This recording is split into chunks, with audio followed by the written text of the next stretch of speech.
Welcome to the More Than Anxiety podcast. I'm Megan Devito, and I'm the life coach for stressed out and anxious women who want more out of life. I'm here to help you create a life you love to live where anxiety isn't holding you back. Get ready for a lighthearted approach to managing anxiety through actionable steps, a lot of truth talk, and inspiration to take action so you walk away feeling confident, calm, and ready to live. Let's get to it. Welcome to episode 38 of the More Than Anxiety podcast.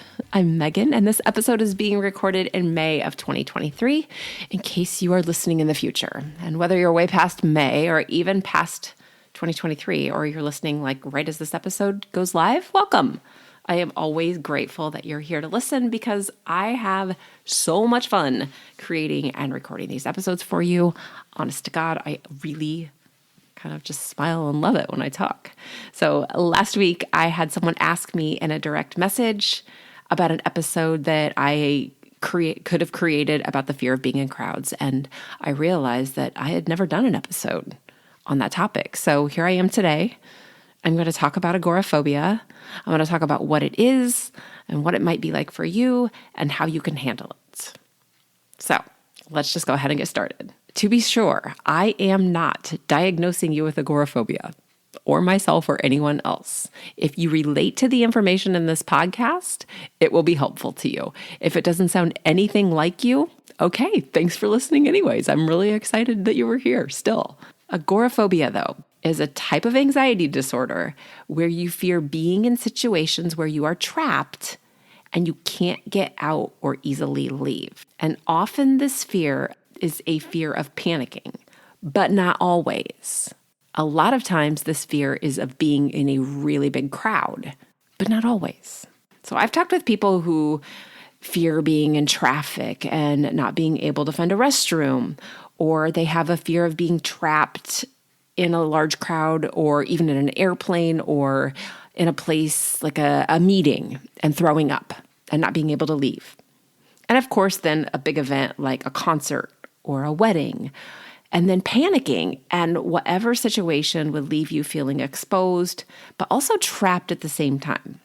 So for some people, this fear can lead to being miserable, like absolutely horrified, sweating, all of those anxiety symptoms, miserable, but in places where they really want to be. Like maybe they want to go to their best friend's wedding and they're like, I can't, there's just going to be too many people. Maybe they want to go to this amazing concert. Maybe they worked their butts off to get Taylor Swift tickets and they can't go because they feel like they're going to crumble. And God, they want to go to that concert. But their anxiety is not allowing them to do that. That is not okay with me. I want you to be able to do all of the fun things and the things that make you really excited without getting stuck. It's like the whole motto of everything I do. I want you to have more fun in your life. And if anxiety is holding you back, it is time to work on it. This can get to a point where people will even not be able to leave their homes because they're so anxious about panicking or being trapped. So their home is their safety spot and their coping mechanism is we don't leave the house. So when the question I was asked came up about finding an episode that could help this person while they were getting ready to go to this event, my first thought was, I'm not sure a podcast episode is going to help her feel good at this actual event. It was like later on in the afternoon. But the more I got to thinking about it, I realized that any podcast that I've recorded can help any of you with any type of anxiety. I'm not exaggerating. But for now, let's just stick with her fear and the fear of being in a crowd and talk about some possible situations that she might have been thinking about. And you'll see why it's true that any episode will work for any kind in just a few minutes here. So to be clear, I am not her coach, but she does listen to the podcast. And sometimes she asks questions, which I am totally thankful for because it helps me know what she needs. Always, always, always, I want you guys to feel free to reach out to me, whether it's on Instagram or in my Facebook group and say, Megan, I would really love to hear more about whatever it is that you're dealing with, whether it's stress or anxiety or anything else. One, it gives me great ideas on what I can make for this podcast, and it tells me exactly where you're struggling, and my goal is to help you feel better. So always feel free to say what you need and tell me what you want to hear. I'm all over the internet. You can find me and message me. So let's get back to her fear. Her fear was, I'm going to this event, I'm going to be in a crowd, and that was kind of the end of the information that I had for her, just that she doesn't do well with crowds. So I'm guessing what her thoughts were. But the fear of being in crowds or of being trapped with no way to easily escape has some common thoughts and fears, but that doesn't mean they're the only fears. So even though this person was specifically looking for help with what might fall into an agoraphobia category, and I'm just guessing here because one, I'm not a doctor, and two, she just mentioned crowds. Maybe it was something altogether. The reason she's anxious in crowds just goes back to what she's thinking what will happen when she's in the crowd. Just like somebody with, let's say, health anxiety would fear a sickness or a disease in general. She is fearing crowds. Or maybe social anxiety, they would fear interacting in a social situation. They all have this same little genre of fears, but the thoughts about what they're actually feeling are specific to each person. So in each of these different ways that you can feel anxious, and in any way that you feel anxious, the specific fears you have go back to what you think about that situation. And the more that you think about that situation, the more anxious you're going to become, the more your body's going to react, which makes you feel more anxious and makes it feel more true. For agoraphobia specifically, though, the common thoughts that I mentioned here are fearing being in a big crowd or panicking. And if that were to happen, you might be afraid of being embarrassed. Or for a lot of people, it's the fear of panicking itself because it's a really scary place to be. If you are lucky enough to not have ever had a panic attack, you are completely outside of yourself. And what I mean by that is you feel like you're dying, or that you're going crazy, or that you're just completely out of control and terrified because you're grasping to feel in control.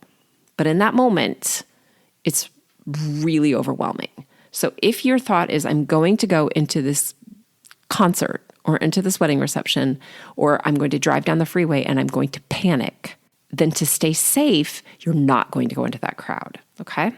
Another common fear with agoraphobia is being in small spaces or enclosed spaces, like maybe for a lot of people getting an MRI or even using a tanning bed. And I don't know if that's still a fear because I don't know if people go to tanning beds or if tanning beds are the same as they were when I was in high school. But if they are, being in that little waffle iron of a tanning bed can make someone who tended to be agoraphobic really anxious. Like I knew people when I was in high school who would go to the tanning bed but not pull the top down because it was too scary for them. And I thought, well, that was a waste of time. But that could be part of that feeling of feeling trapped. It's that fear of being stuck. Agoraphobia can also make you avoid crowds or public places, maybe in case you have to use the restroom, or if you feel like you're going to throw up. You'd be stuck with no way out and you'd embarrass yourself. And whether you panic first and fear second, or think about something, then feel anxious, I don't know.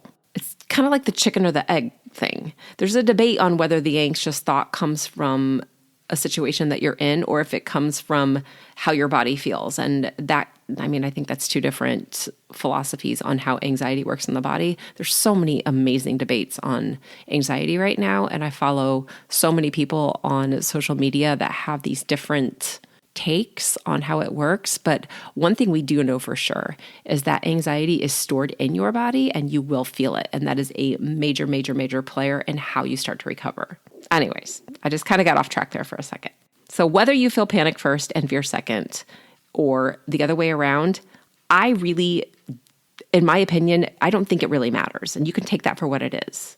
You feel anxious and your brain comes up with stories about why you feel anxious, and then you feel more anxious and then you're stuck. So if you are avoiding places that make you feel unsafe or exposed, that's a symptom of agoraphobia. But I want to be really clear on something. The feeling you have inside your body, whether the flavor of anxiety that you experience is health anxiety or social anxiety or generalized anxiety or workplace anxiety or mom anxiety, whatever kind of anxiety you relate to, it's all because your brain and your body are trying to keep you safe. That's it. At least according to your nervous system. It's all the same.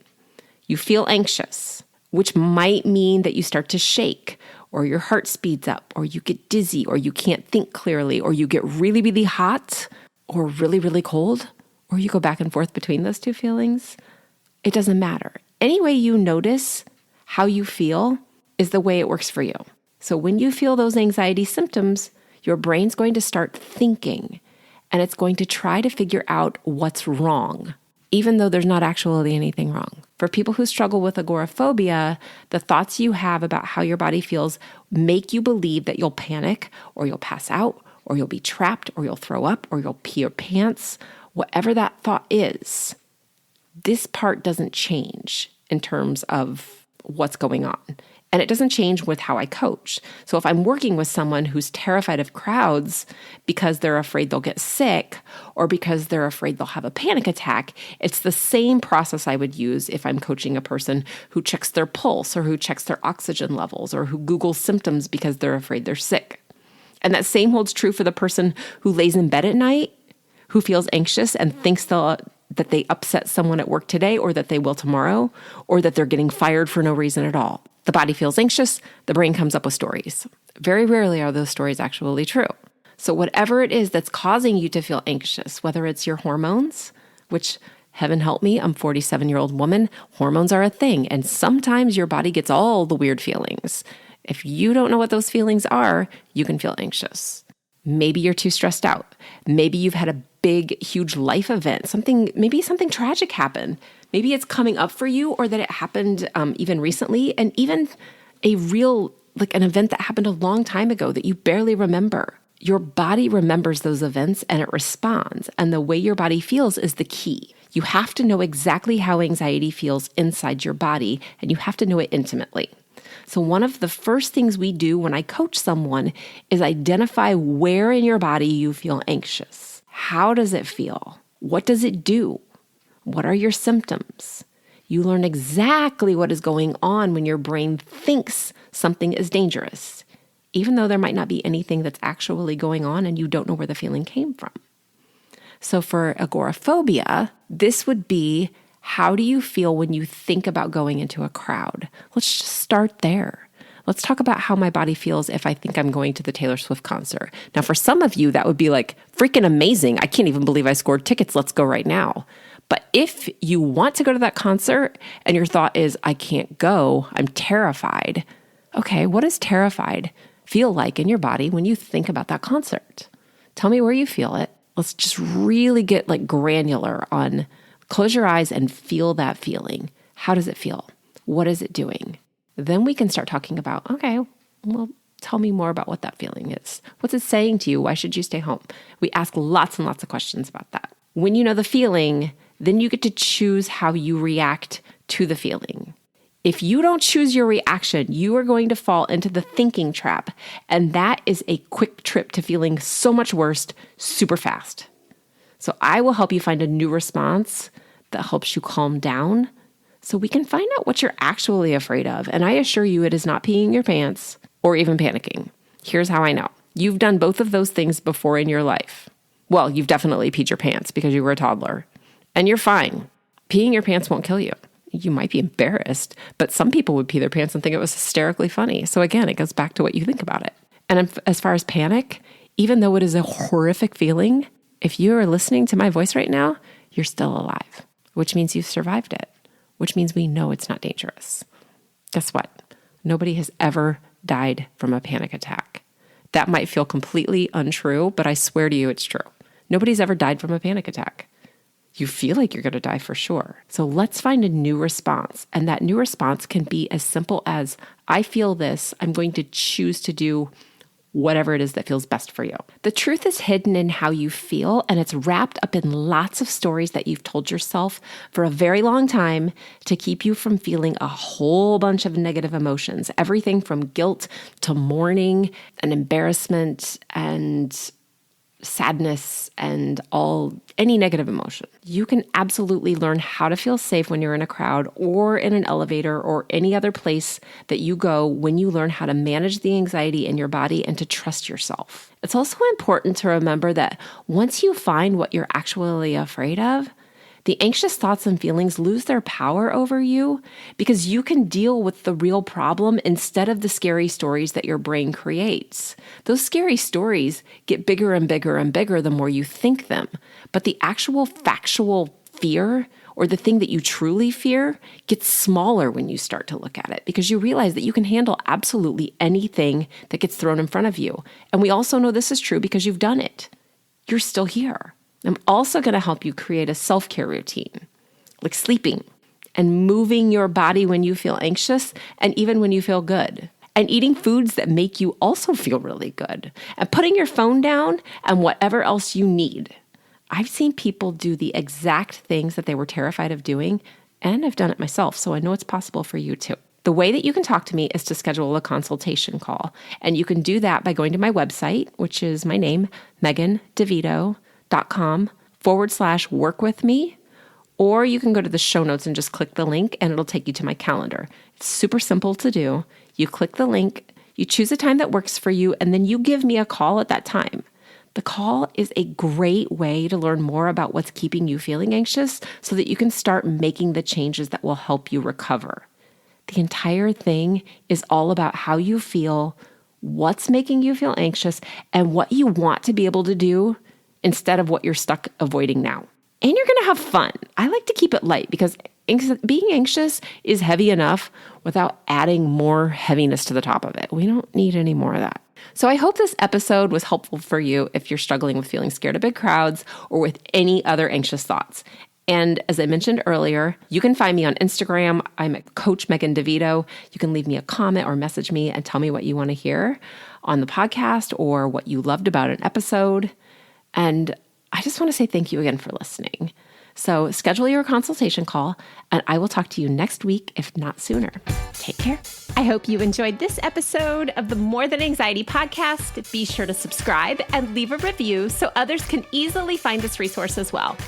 And of course, when you're ready to explore coaching with me, jump to the show notes, click the link, and schedule time for us to talk. See you soon.